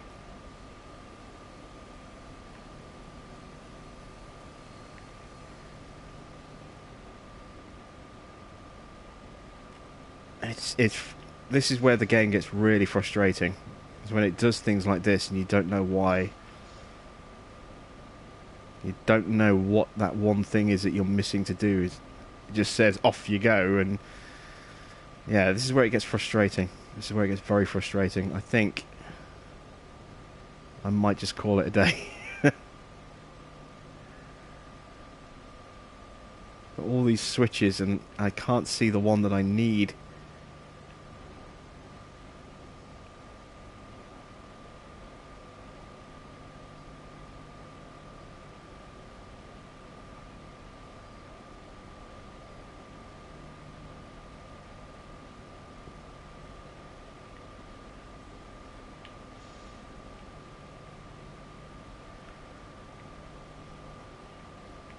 Just getting nothing.